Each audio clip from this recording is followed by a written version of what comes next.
Hi, I'm Doug Hendry, Sheriff of Florida's Collier County, here to tell you about a group of my deputies, junior deputies in this case, a league of over 500 boys organized for the sole purpose of avoiding rather than curing juvenile delinquency.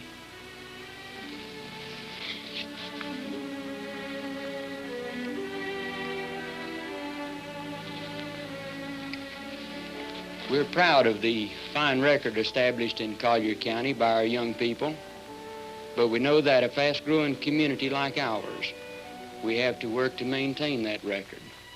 We know, too, that there are many fine activities already established, Boy Scouts, Little League Ball, and various church and school programs. Now, our idea was not to replace these agencies, but to provide an additional program, one that would establish a close and friendly relationship between the law enforcement officer and the boy.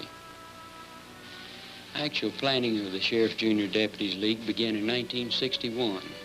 We decided upon a program of monthly meetings, some to be held at the city and county offices, some to be held at the different schools in the county.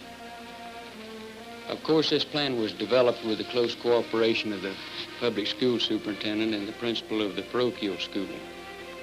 During these meetings, different law enforcement agency officers are introduced to the boys.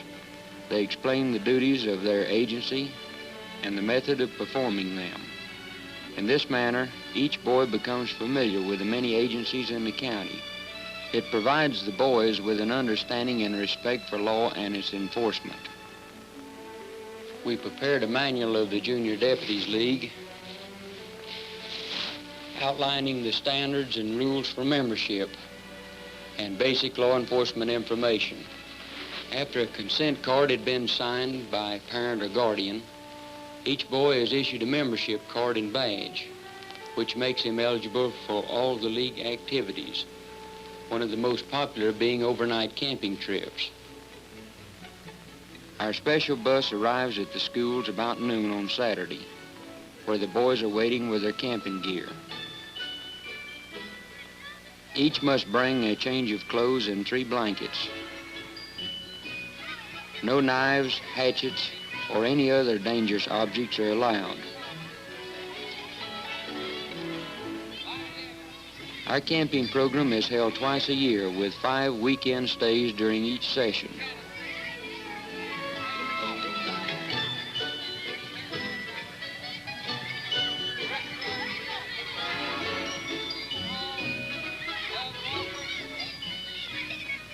With everyone aboard, it's goodbye to family and friends, and hello to adventure as we take off for camp.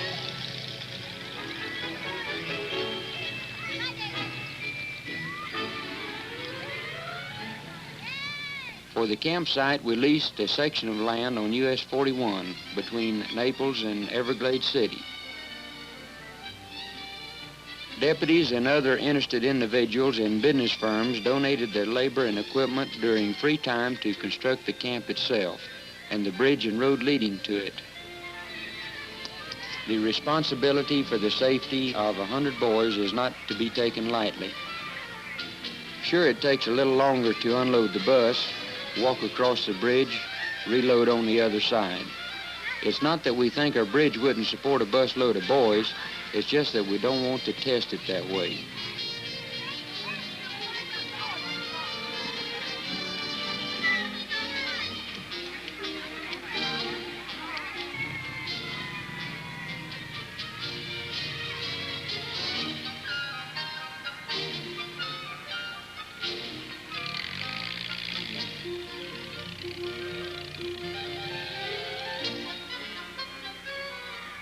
When we arrive at camp, the boys are given the rules and regulations for their stay.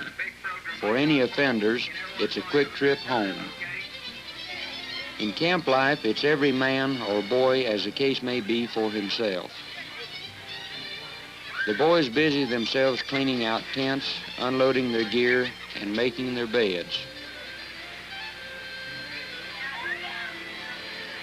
We tried to get Army surplus pup tents for the camp, but couldn't. So we got surplus canvas and mosquito netting and made our own. We now have 50 tents that can house 100 boys on each overnight stay.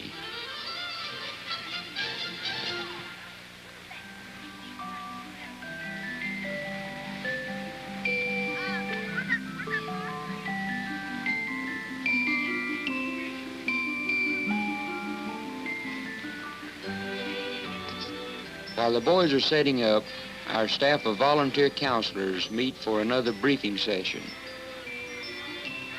It takes a lot of planning to keep 100 boys busy and interested.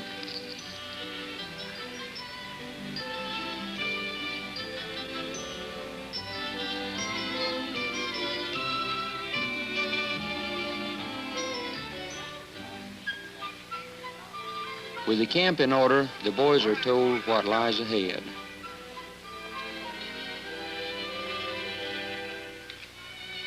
First on the program is pole climbing. The highly polished cypress poles are really slippery.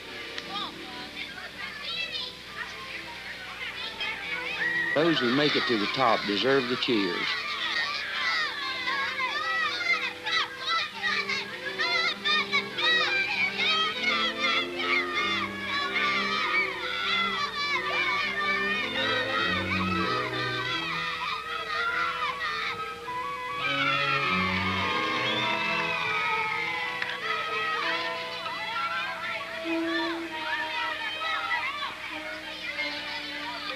Even the seeming experts sometimes need a helping hand. But no matter how it's done, the boys approve.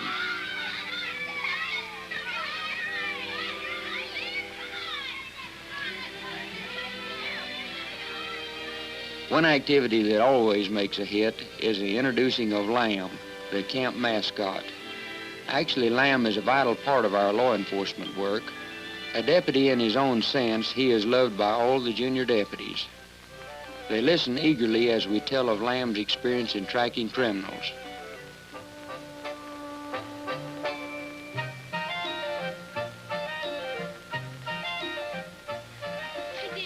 A little foot racing is next in line.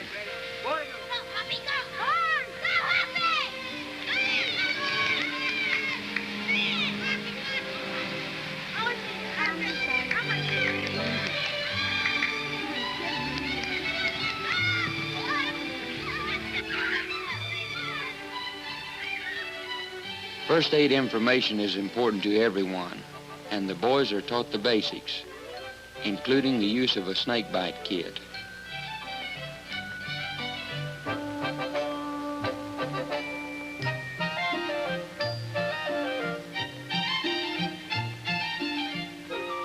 The boys are then divided into two groups.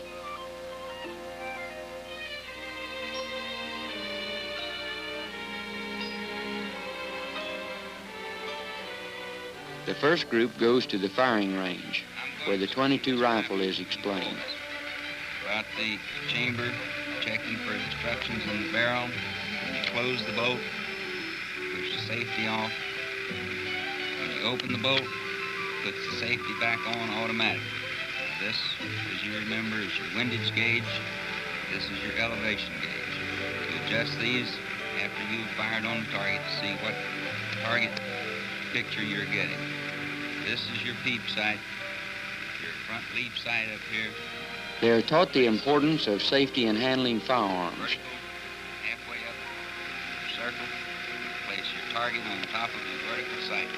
Close bolt, push the safety off, take a deep breath.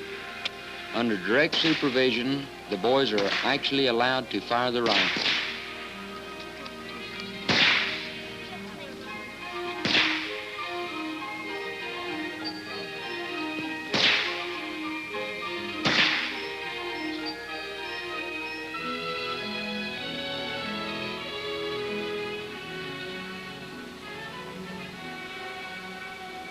Some are pretty fair shots, too.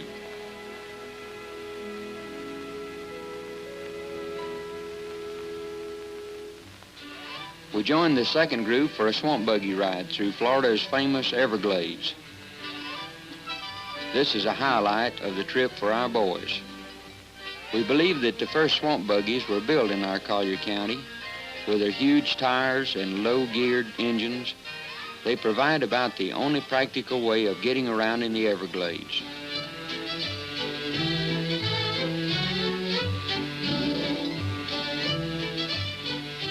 Even then, the going can get rough at times. When trouble like this develops, there's only one thing to do: heave-ho, everyone.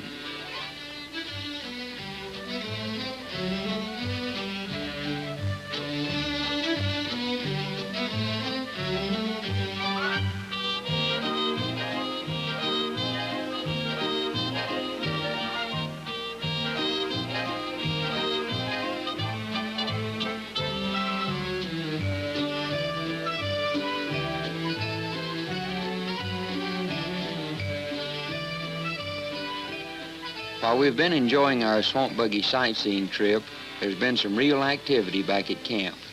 Cooking the evening meal. Preparing hamburgers, potato salad, and soft drinks for 100 very hungry boys is a real job. Our cooking grill is a donated piece of half-inch steel plate, and the gas burners were confiscated from a raided moonshine still.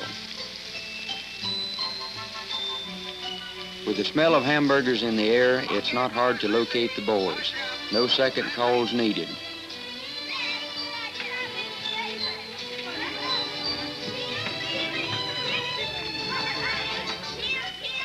They even wash up willingly.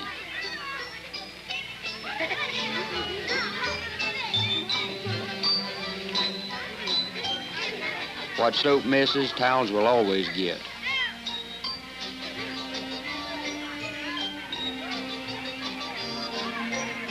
Till they run out, that is. There's nothing like camping to build hearty appetites. It takes a lot of food for this many boys, and there's breakfast too. We take care of this expense by using the proceeds from vending machines at the county jail. We also build a mobile kitchen from donated and salvaged parts. At our first public picnic, we sold enough fish and ribs to net over $300 each for the junior deputies and the little leaguers.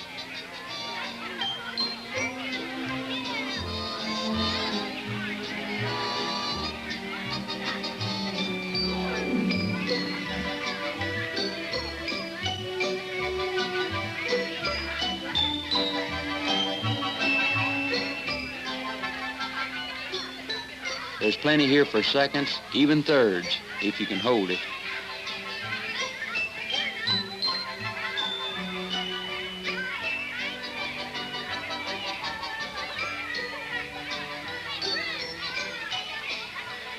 When dinner is over, the boys will return to the camp area for movies.